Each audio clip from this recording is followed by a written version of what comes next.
Picture a teenage boy who spends his mornings in combat training, his afternoons studying Buddhist scripture and Confucian ethics, his evenings singing folk poetry on a sacred mountain, and his entire existence dressed in the finest silks his aristocratic family can afford, face painted, shoes jeweled, burning incense wherever he goes, because the organization he belongs to literally mandates that he smell good. Now picture that same boy riding into battle at 16 and expected to die without retreating, because the code he pledged himself to includes never running from the enemy even if the enemy is going to kill him. This is the Hwarang. This is one of the most genuinely strange institutions in pre-modern history, and almost nobody outside of Korea and Korean drama fandoms knows it existed. The name translates as flowering youth or flower boys, and for a long time historians didn't know what to do with it, because the Hwarang were simultaneously a beauty cult, a warrior brotherhood, a government pipeline, a religious organization, and a heavily armed group of teenagers who helped unify the Korean peninsula in the 7th century. They wore makeup to war. They wrote love poems to each other. They were considered some of the most effective soldiers the ancient world produced. These things were not in contradiction for the people of Silla, because Silla had a very specific idea about what beauty was for, and it wasn't decoration. The kingdom that created you.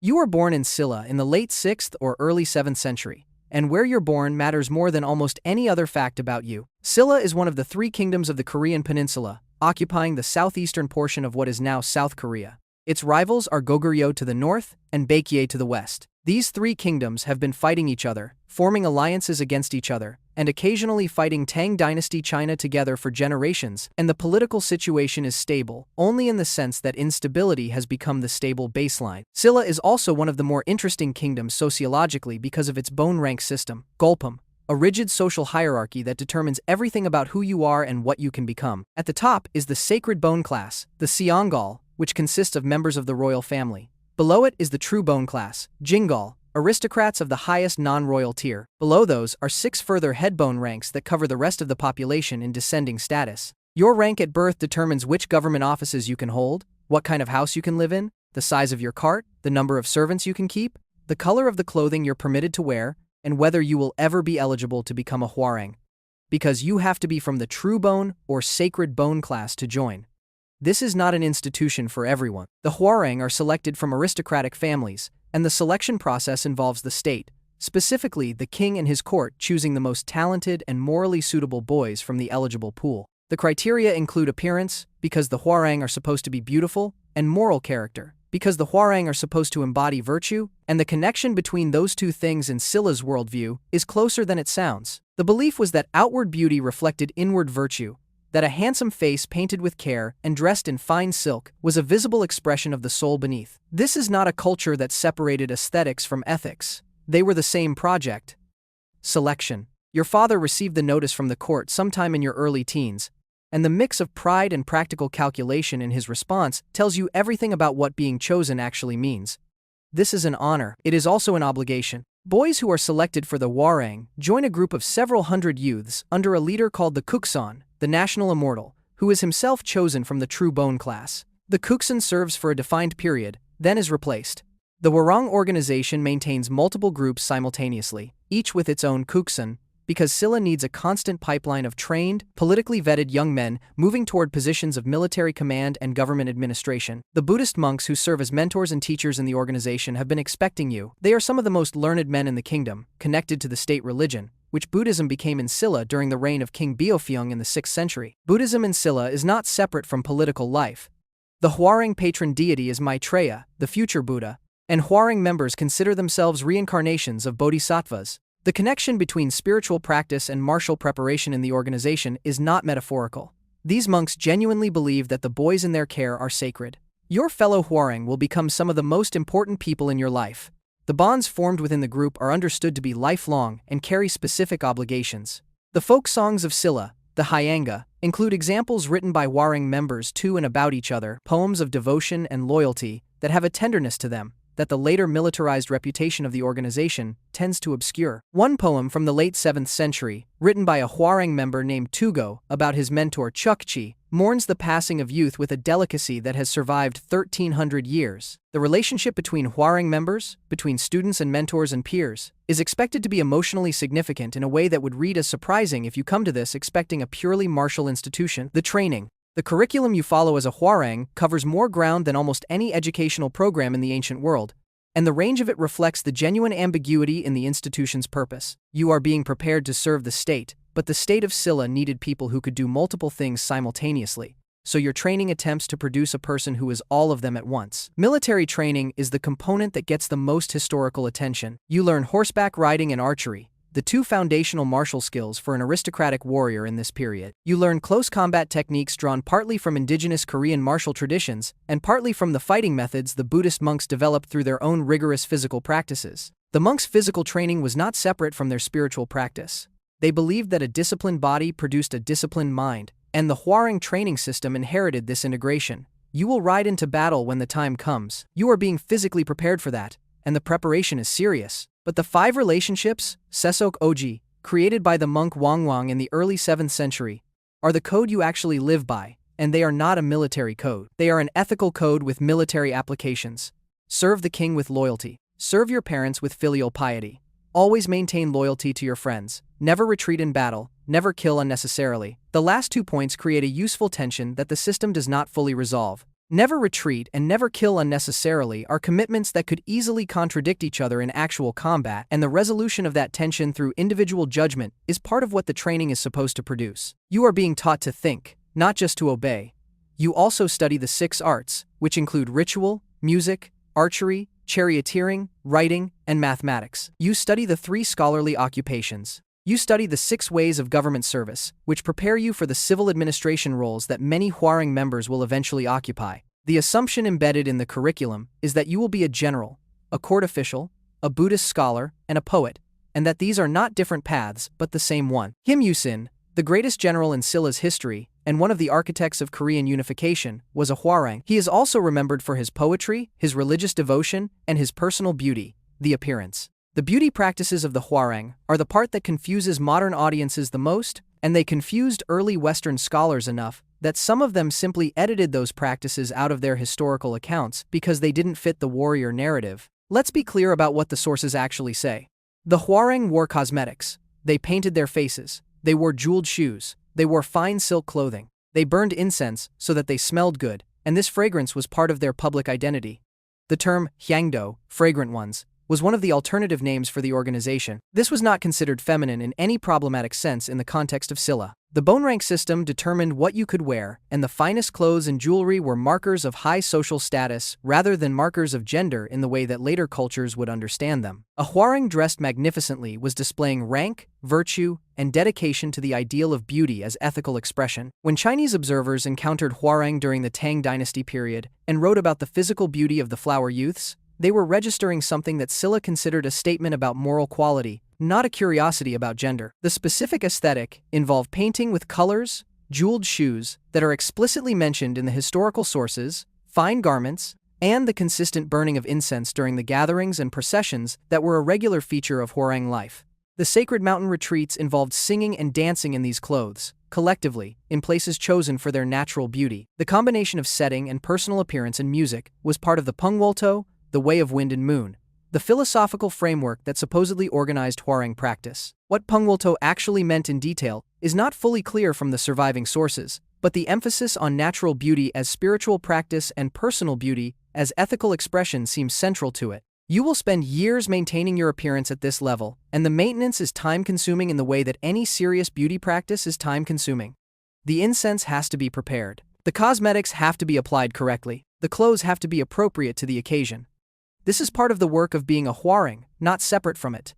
Sacred mountains and the Pungwolto. The gathering places of the Hwarang are described in the sources with enough specificity to suggest that the choice of location was deliberate and meaningful, rather than incidental. Sacred mountains and rivers, places where the natural landscape was considered to have spiritual significance within the mix of Buddhism, Taoism, Confucianism, and older shamanic traditions that characterized Silla's religious life. The gatherings involved singing hyanga, the indigenous song poems that represent some of the oldest surviving literature in the Korean language. Several hyanga that survive to the present were written by Hwarang members during this period. They are sophisticated works, emotionally complex, and their survival suggests that the literary component of Hwarang education was taken seriously enough to generate writing worth preserving. The dancing that occurred at these gatherings is less documented in terms of specific forms, but dance was one of the 6 arts, and was therefore part of the formal curriculum. The combination of singing, dancing, sacred location, painted faces, fine clothes, and incense smoke suggests something closer to a religious ceremony than a military exercise, and this is probably the accurate interpretation. The Pungwolto, as practiced at the sacred mountain gatherings, was a ritual preparation for the moral and martial responsibilities that lay ahead. You were not relaxing at these gatherings, you were becoming. The bonds formed during these retreats were the bonds you would rely on in battle. The loyalty commandment in the 5 relationships, always show loyalty to your friends, was not abstract. It referred specifically to the relationships formed within the Hwarang group, relationships that were expected to persist through military service and into the political careers that followed. A general who had trained alongside another man as a Hwarang understood that loyalty as a real obligation, not a rhetorical one. The emotional intensity of the Hwarang bonds, visible in the surviving poetry, was the mechanism by which a loose group of aristocratic teenagers became a reliable fighting force. The battle. Huanchang was 15 years old when he died at the Battle of Huangsan in 660 CE. He was a Hwarang. He rode against the Baekje forces, was captured, was sent back to the Silla lines by the Baekje general who admired his courage, rode against the Baekje forces again, was captured again, and was executed the second time. His death is recorded in both the Samguk Sagi and Samguk Yusa as an act of exceptional courage, and the story of his example reportedly inspired the Silla forces to fight with renewed determination that day. Silla won the battle. The unification of the Korean peninsula under Silla's authority, completed with Tang dynasty support by 668 CE, was built on battles like this one and on warriors like Kwanchang. The never-retreat principle that Kwanchang embodied was not a theatrical gesture. It was a tactical commitment that made Hwarang units predictable in the most useful military sense. A force that will not retreat does not need to worry about the tactical cascade that starts when one unit breaks. The Silla military relied on Hwarang-led units to hold positions and advance under conditions that would cause other troops to fall back, and the training that produced this reliability was the same training that produced the poetry and the face paint and the sacred mountain singing. These were not separate things. The same discipline that made you maintain the beauty practice made you maintain the battle line. Kim Yusin, the general who is more responsible than any other individual for the unification of Korea, was a Hwarang Kuksan before he became a general. The pattern repeated across Silla's history. The Hwarang pipeline, from teenage organization to military command to civil government, was not incidental to Silla's success as a kingdom. It was structural. The state sponsored the organization, selected its members, defined its values, and received back from it the administrators, generals, and officials that ran the kingdom for centuries. The Hwarang Segi controversy. In the late 1980s, a manuscript surfaced in Gimhae, South Korea, claiming to be the Hwarang Segi, a chronicle of the Hwarang compiled in the early 8th century by a scholar named Kim Taemun. If genuine, it would be an extraordinary primary source, offering direct biographical information about Hwarang members, including detailed accounts of their relationships. The manuscript contains, among other things, accounts of same-sex relationships among members, which would explain some of the more ambiguous aspects of the surviving poetry. Richard McBride, one of the leading Western authorities on the Hwarang, regards it as a forgery. Other Korean scholars have defended its authenticity. The debate hasn't been resolved. What the controversy reveals is how much historians want the Hwarang Segi to be real.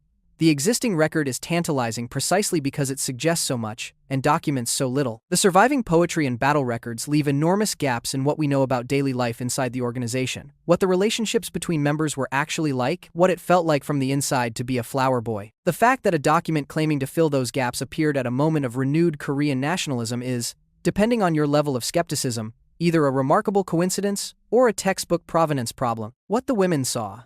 The Wonhwa, the institution that preceded the Hwarang, consisted of women. That detail matters more than it might initially seem. The Samguk Sagi records that 2 bands of beautiful young women were organized by the Silla court before the Hwarang were established, trained in ethics and the arts, led by women named Namo and Junjeong. The institution collapsed when Junjeong murdered Namo in a fit of jealousy, and was subsequently executed for it.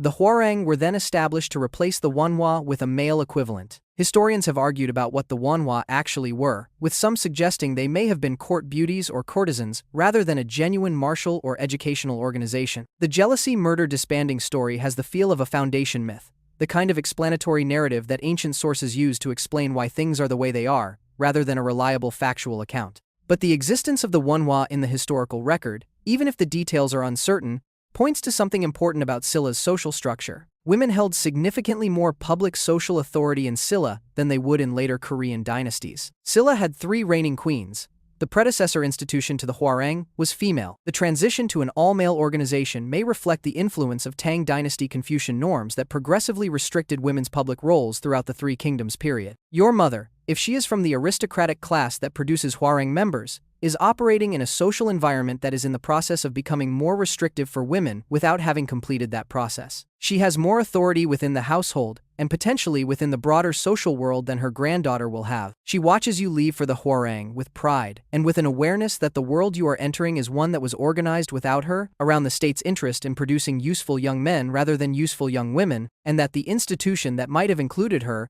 is the one that got a leader murdered. The political machinery. The Hwarang is not just an educational institution, it is a surveillance and selection apparatus. The state sponsors it specifically to identify which aristocratic boys have the qualities that Silla's government needs, to cultivate those qualities under controlled conditions, and to track the results through into adulthood. The Kuksun who leads each group is himself a political figure, connected to the court, and his observations about the boys in his group inform decisions about who gets which government positions later. This creates a dynamic that shapes your entire experience of the institution. You are being watched, and you know you are being watched, and your performance in every dimension, martial, scholarly, artistic, ethical, social, is being evaluated in terms of future usefulness to the state. The beauty practice is not exempt from this evaluation. A Hwarang who fails to maintain the aesthetic standard is failing to demonstrate commitment to the institution's values, which are also the state's values about what a properly formed aristocratic man looks like and does.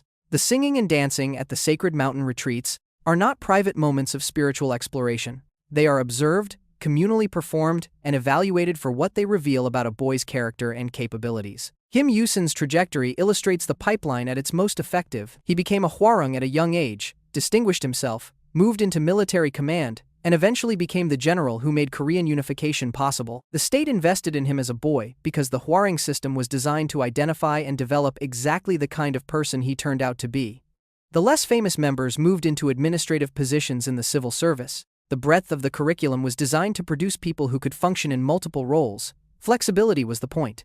The beautiful boy who could recite Buddhist scripture, compose a hyanga, ride a horse, and hold a battle line was valuable in ways that a specialist in any one of those areas was not. The end. The Hwarang continued in some form until the end of the Silla kingdom in the early 10th century, but its character changed significantly over time. The early institution that emphasized beauty, poetry, sacred mountain retreats, and a genuinely syncretic philosophical framework gave way over generations to something more purely administrative, a credentialing system that selected and tracked aristocratic youths for government positions, without necessarily maintaining the intense aesthetic and spiritual dimensions of the original. The word Hwarang eventually took on a different set of connotations. The Hwarang Wikipedia entry notes that it remained in common use until the 12th century, but with increasingly derogatory meanings, associated in some contexts with entertainers, shamans, or those considered socially marginal. The specific combination of beauty, martial ability, and spiritual purpose that made the original institution coherent dissolved when the kingdom that gave it meaning dissolved. What remains is the historical record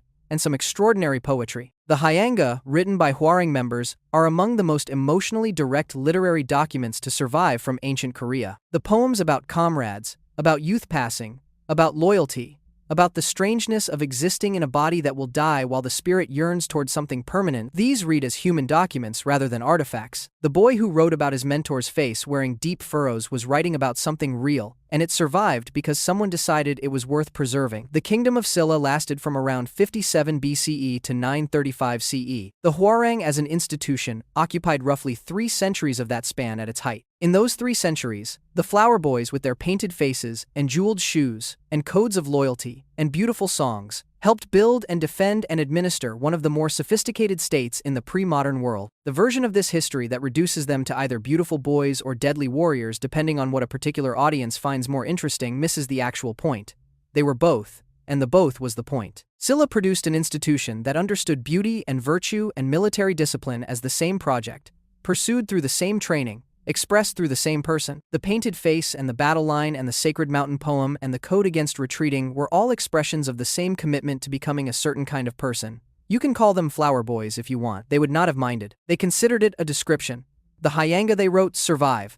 The campaigns they fought in ended. The kingdom they served collapsed in 935 CE and was replaced by Goryeo, and the institution that had produced its generals and administrators faded into the administrative machinery of a different kingdom with different priorities. The incense dissipated. The jeweled shoes wore out. The painted faces went into the ground. The sacred mountains are still there, and the poems are still legible, which is probably the most Hwarang possible ending to this story. The boys are gone, but the beauty they sought is still standing, and someone wrote it down.